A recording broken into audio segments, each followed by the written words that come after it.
Hello mates, మీరు ఎప్పుడైనా breakfast చేయడానికి చాలా దూరం ట్రావెల్ చేసి వెళ్తారా? మేమైతే చాలా దూరమే ట్రావెల్ చేసి వెళ్తాము బ్రేక్ఫాస్ట్ చేయడానికి. అంత దూరం ట్రావెల్ చేసి వెళ్ళేలాగా ఉంటుంది అక్కడ అనుకుంటున్నారా? బజ్జీలు అయితే ఉంటాయి మన ఇంటి దగ్గర దొరికేలాగా.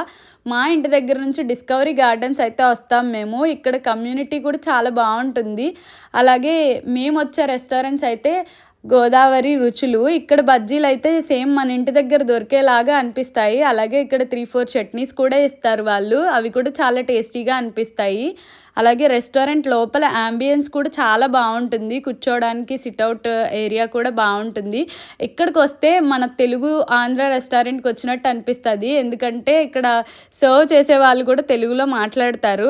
బజ్జీలు అయితే చాలా టేస్టీగా అనిపిస్తాయి. మా హస్బెండ్కి అయితే సాంబార్ ఇడ్లీ ఇష్టం. మేమైతే 2 ఆర్డర్ చేసుకుని తినేసాము. మీరు ఎవరైనా డిస్కవరీ గార్డెన్స్లో ఉంటే తప్పకుండా ట్రై చేయండి. Please subscribe.